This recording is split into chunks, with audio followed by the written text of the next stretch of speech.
So as you can imagine, the materials that I've spoken about have the potential to cause great harm to children, and that was one of the things really that struck me over the years that I have been present whilst they've been shown to children and to professionals, actually, because I've seen professionals cry when they've seen the CSE films. And if professionals are crying after years in the field, then, you know, you've got to start considering what the impact is on children. If you know, as a professional, you've gone into training and they give you a trigger warning before they show it to you, what do you think the impact is on children?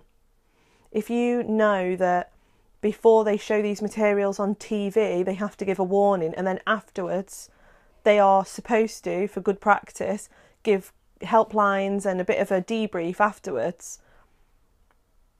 you shouldn't really be showing them to kids.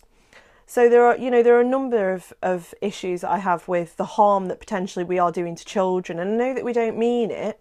I know that professionals that I work with all over the country, I've worked in most of the local authorities and police forces now, and they're not trying to cause harm. Teachers, social workers, youth workers, charity workers, whoever it is, police officers, but they have been led to believe that these things are safe and that they do good. So they're trying to help. The problem is, you have these, you know, as I was saying earlier, you have these different groups that they're being shown to. They're being shown en masse, so, you know, assemblies, classrooms. They're then being shown in one-to-one or in small groups to children that they think are at risk or are being groomed for sexual exploitation, but they don't know if it's happening yet, or they think it might be happening, or they're worried that it might happen to them soon because of all these signs that they think they're seeing. And then there are the group that have actually been raped, that have been abused, that have been assaulted, that have been exploited, that are being shown these films. So you've got these like sort of three groups of children, which encompasses pretty much most of the child population, to be honest with you. So you know, in the majority of children are going to be shown in assemblies and schools and things like that. There is generally no psychologist or counsellors on site, nobody to mop up any of the trauma responses and the reactions that children might have, even delayed reactions. I have known schools get in a piece of drama around CSE or show a CSE film in like an assembly hall, and then the kids go to maths and they've just watched a kid get raped. I find that really alien. I would never do that, and I've never shown a CSE resource to children because I refuse to use them. And in all of the years I've ever worked with children, adolescents and adults after sexual violence, I've never felt the need to whack on a DVD. So there is this, like, I have this huge concern that we're causing untold damage and we don't even know it, because we wouldn't, would we? Because we would go in, we'd be, I don't know, commissioned or told to go into a school and or into, you know, some sort of youth group or whatever, show the DVD, professionals all nod at each other and go, oh yes, that went really well, I think we might get some disclosures, and then they'll go home. So how would you know? How would you know what impact it has on children? This is why they need to be tested properly before we use them, because we don't know what impact we're having. So that's one, you know, set of children that have just watched a girl get raped in 6 different positions, or a girl, you know, get raped and then get her head smashed in with a brick, and then her parents identifying the body at a morgue. You know, they've just watched that, they've gone to English. So that's one group that I'm really worried about. Then you've got this second group who are potentially at risk, and we're showing these things to them, or, you know, because the risk toolkits are a bit rubbish, generally the children at medium and high that the CSE teams around the UK end up getting referrals for are usually already being abused anyway. They are being shown these, and then they're being told they're preventative. They're being, you know, they're being told it's educational and that it will help raise their awareness so it doesn't happen to them. And I think that's unfair. I think that's really unfair, because by that measure, anybody with awareness of abuse won't get abused. We all know that that's rubbish. So we can't apply that type of reasoning to children. You can educate them. I wouldn't use those films, but you can definitely educate them. You can't then say that the education prevents them from being abused, because the only thing that would prevent them from being abused is the sex offender not actually abusing them in the first place. There isn't, you know, the DVD doesn't create like a magic force field around them where when a sex offender approaches them, they think, oh, I've seen a DVD on this, I'll go and tell someone straight away. And that's not what's going to happen, because that's not, you know, sex offenders don't come up to children and go, do you remember that DVD you saw? I'm one of them. They don't do that, do they? Kids aren't going to figure out what's happening until it's too late. So it sort of gives the kids a message that they already know what grooming and abuse is, and therefore they're safe from it. I've got a really good example of this that really worried me. I was down south doing a piece of work this year, and I'd explained why the grooming line was incorrect and why we shouldn't be teaching it to children, because it's oversimplified and, you know, that sort of thing. That's probably, I could do a whole other video on that. And one of the practitioners came up to me afterwards and said, I know exactly what you mean, actually, because I've just had a really concerning conversation recently with a child that used to be in my care, and she's now 19.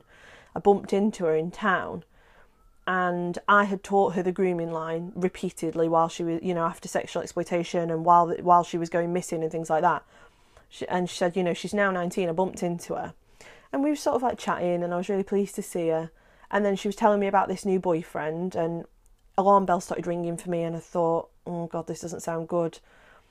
And I tried to sort of gently, because we were in public, I had to try, you know, gently try and say to her, oh, that doesn't sound very, you know, safe, and why do you think he's asking you to do those things, and that sort of stuff. And she replied to this practitioner who's telling me the story. The 19-year-old replies to her, no, because he, you know, the grooming line, well, we're only at the friendship forming stage, so, you know, he can't be abusing me yet, because the abuse comes, you know, at the end. And so, you know, if I wanted to get out, I could just get out at any time, because we're only, you know, he's only at the friendship forming stage. And the practitioner had then reflected on that conversation that had happened a few weeks before I came down to teach them, and thought, oh, she genuinely believes that the grooming line is a thing. She believes that it's a process that a sex offender will take her through, and that he can't possibly be manipulating or abusing her yet, because they're only friends. And that was one of those moments where I just sort of looked at the practitioner and I just thought, yeah, that's a brilliant example of why we need more evidence and more testing in this field, because I know that hundreds of thousands of children have been taught that grooming line. It went into schools, it went into resources, it went into pretty much every CSE team I've ever worked with. It went all the social workers generally. If I'm in a room of 40 social workers and I say, has anybody seen this grooming line? You probably get 30 of them put their hand up, because it's been used in safeguarding training all over the country. And actually it had no evidence base, but that is an example of something that we've taught to real children who are now adults and are applying that faulty knowledge. And she is now being abused from what that practitioner told me, but she has no idea whatsoever, because she's applying knowledge that we gave her that was wrong. So I'm worried that we are causing harm. And then the third group of children that I think that we're causing harm to is the children that have been abused. Children that have been sexually exploited, children that have experienced a rape or an assault or trafficking. And then we're sitting them down and saying, you know, watch this DVD, it'll help you understand what happened to you. That's really poor practice. I don't think there's any place for that to ever happen. And I've said this before and I'll say it again. If you were raped tomorrow, if something happened to you as an adult, or if one of your children was abused by somebody else, and you went to seek help, and they showed you a DVD of somebody being raped and abused, and then asked you some questions afterwards about how they could have kept safe and what they could do differently in the future, what would that make you feel like? How would you respond to that? Because I would respond with fury. I don't think I would ever go back there. And I think if I was younger, knowing how I was when I was younger, I think I would have sat there, watched it, shit myself, and then thought, I'm to blame. I could have done something differently. You know, I'm like that girl or that boy in that video, and I was stupid and I made the wrong decisions, and that's why I got abused. That's what I think. When I was younger, I reckon that's what I would have thought. I'm pretty sure that's what I would have thought. It's only through working in it for years and that sort of thing that means that if I was now shown it, I'd be fuming. But I think back then, I don't think I would have even had the emotional energy to be angry. I think I would have just thought, what have I done? Like, why has this happened to me? And then they've shown me this DVD and, you know, maybe I should have done something differently. Maybe I shouldn't have drank. Maybe I shouldn't have got in the taxi. Maybe I shouldn't have done this. Maybe I shouldn't have done that. And the problem is we're instilling that in recent victims of sexual violence, which is really problematic. So, you know, there is a letter on my blog from Kate, and she was shown these resources and asked to do particular plenary exercises after she was sexually assaulted as a child recently. So she's now in her early 20s, so it was still under this practice that we're using now. And in her early 20s now has written a letter to me a few weeks ago telling me what the impact was of us showing her those resources quite quickly after she was sexually assaulted, and then getting her to do exercises where she considered how she could keep herself safe. She still remembers that. She still blames herself. On the phone to me, she said to me, you know, I kind of am in a place where I know that it wasn't my fault, but I still catch myself sometimes thinking, if I wasn't wearing a PE kit, maybe none of it would have happened to me, and that if I would have got changed and put something on and covered myself up, then maybe I wouldn't have been attacked. Now, that to me is a massive failure. If we have allowed children to grow up and get to their early 20s and they are still convinced that there was something that they did as basic as what they were wearing, and that was the reason that they were attacked by a sex offender, we failed as far as I'm concerned, because we shouldn't be allowing them to get that far and allowing them to go into adult life believing that the reason they were sexually abused was something that they did wrong. So overall, I think we've got this real issue, you know, around re-traumatisation, showing images of sexual offences to children whilst they're being abused or after they've been abused, or children that have never been abused that are seeing, you know, images of sexual offences. And I think a little bit, you know, I guess a little bit further up that argument is it legal? I think that's the next bit, is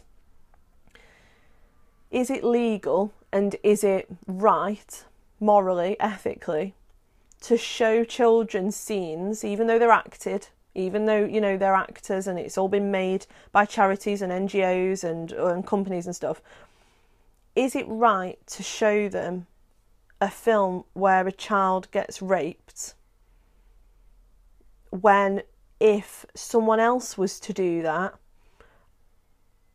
I think professionals would put that in as a safeguarding issue. Not only that, but I think some professionals would also, if that was anyone else other than us doing it, I think it would be classed as a sexual offence. So, for example, if a social worker received a referral that said, I'm really concerned about this child, they've come into class today and said their parents have shown them videos of kids being abused, I'm pretty sure that would get referred. Then from a criminal point of view, if we received a referral that said, we've received information that a child met somebody online and they keep sending them videos of children being raped and abused and telling them that it'll educate them, I'm pretty sure we would pursue that. And I guess what I'm saying is, and I know that this isn't very popular, but what is the difference? Because I don't see one.